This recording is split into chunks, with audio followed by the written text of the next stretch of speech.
Hello, this is Postdoc Chronicles week number 75, and I'll be quick because I need to go back to school right away. But before we delve into it, what you're seeing here is Gunbird for the Nintendo Switch. So it's part of the Psycho Collection Volume 1, which I've shown before. It's one of the cards I got when we went to Hong Kong with my fiance. So Gunbird is like a shmup created by Psycho, and it's composed of very many characters, very similar to like Strikers 1948, Dragon Blaze, all these Psycho shmups. And so you have your typical like setup. Every different characters have different bullet patterns, and then they also have like different bomb patterns. And the nice thing about this is that, and Psycho games in general, is every game, every time you start, the first stage is randomized from a pool of I think four stages. So you don't know what the first stage is gonna be, and it's nice because every time you try it again, because it's freaking hard. It's a shmup. Every time you try it again, so the stage that you tried before could be like already in level 3, and then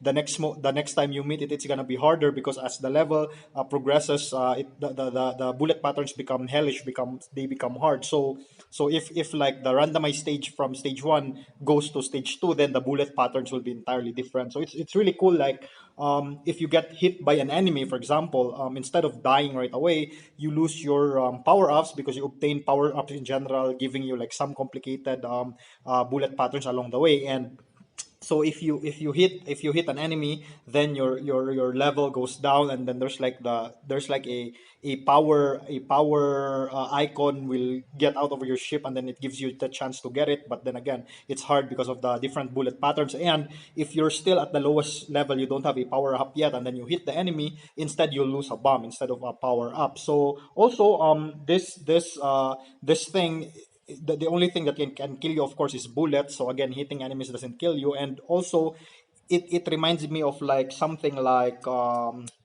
what do you call this, nuclear throne, in a sense that it loops. So after you finish like a single stage, it will loop again. So I think that's like the true ending. After you finish the first batch, it loops again, and then it gets really insanely harder. The spaceships become the enemies become faster, the patterns are way harder. And so the nice thing, that's why I bring it up, is because also playing this on my, as you can see here, I'm also playing it on my RG350. And so this is one of the nice things about RG350, is that, as you can see, it has two analog sticks, the left and the right. And the right, some Chinese, handheld consoles, they do away with the right analog sticks. And I think it's really nice here, because when you play it like tate mode, on vertical mode, then you play it like this. So you use the right analog stick to move the spaceship, and then use the face buttons for your bombs, for your bullets, etc. So it's really good. So consoles that support vertical shooters but don't have the right stick, they do it on the other way, and it's really awkward, playing with the analog stick and then using the arrow key as a button. So an arrow key it doesn't work well as a button. And of course the reverse is also true. If you're familiar with the Nintendo Switch, buttons don't work well as a D-pad. That's why, like, my Switch right here, I modded it so that it has a proper D-pad. But anyway, yeah, so the right stick is really very helpful. So you have there the two gun birds. And of course, let me also talk about the calculating star right here. So the calculating star is a novel I'm really curious to read. So right now I'm more than halfway with it. So it's really very good. I got it last Saturday. I have it on my Kindle as well. But I like this novel. I wanted to read it this year because it won this year's Hugo, Nebula, and Locus Awards. And if you're into sci-fi, that's an impressive sort of resume for a sci-fi book. So I haven't finished it yet, but the premise is that it's an alternate history where instead of the Russians, U.S. was able to send space rockets and spaceships to outer space. They did it first. They did the first manned spaceship, like going to outer space and going to the moon. But the thing is, the capital, Washington D.C., was wiped out by a meteor, and so the Earth is under a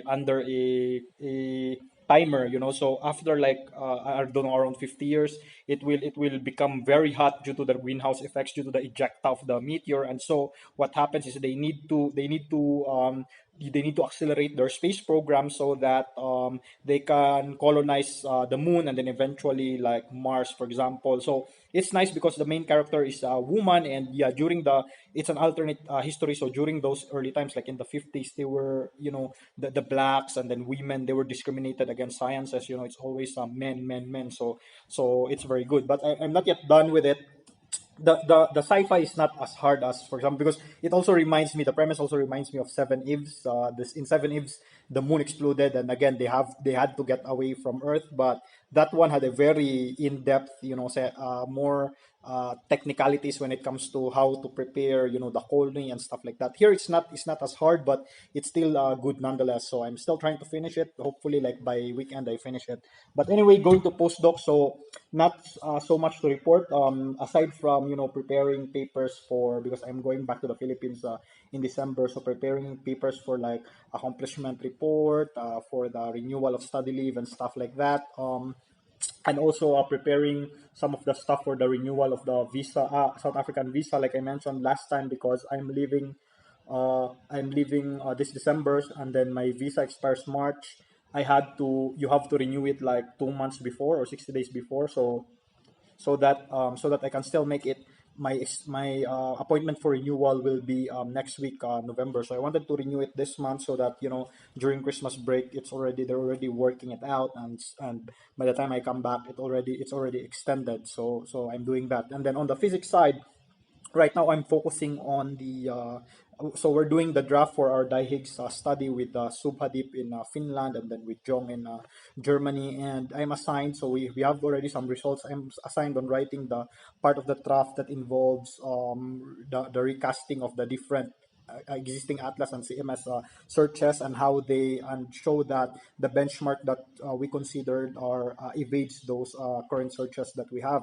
Because you don't want to be studying a phenomenology of something, and then when you look at the data, they're actually already excluded. So you make sure that the benchmark points that you're looking at are still allowable by the current data from Atlas and CMS. And so the idea about recasting, so we call it recasting because when CMS and Atlas, for example, they do searches, they target like specific, they look at specific final states, and then they constrain very specific models. Okay, but however, though if you have a specific final states, those final states are not only good for constraining as the specific model that Atlas and CMS considered in the first place, they could be used to constrain some other models. For example, as long as it involves very similar or exactly similar final states. So that's what you do. So instead, so even if you have an entirely different model, uh, compared to the existing models that are considered in the Atlas and CMS analysis and searches that they've published so far, you can still use them to constrain it, as long as you look at the final states and then which of these final states are relevant to the phenomenological study I'm doing. So, for example, currently we're looking at the decays of Higgs that would go to like B quarks, which involves, of course, B jets and then missing energy. So now you look at searches that have like jets plus missing energy, B jets plus missing energy, and so on. And those Atlas and CMS searches could constrain your model, and then you try to look for, since they can constrain that model, then you try to look for a combination of benchmark points that are not yet constrained, and that's where checkmate comes in. So checkmate like archives specific searches that we have, and then you have a specific model. Checkmate does the checking for you. That's why checkmate, it means check models at terascale energies, so they check if your model is excluded or not. Okay, but anyway, yeah, so this is I think this is all that I have to report. So again, our previous paper in stealth soci, it only lacks a figure before the referee says it's accepted. So we already sent that. We were yet to hear from them, but yeah, so after maybe hopefully end of the year it already comes out. But anyway, that's all that I have to report. This has been Postdoc Chronicles week number 75. I'll see you next time. Thanks for watching, and bye bye.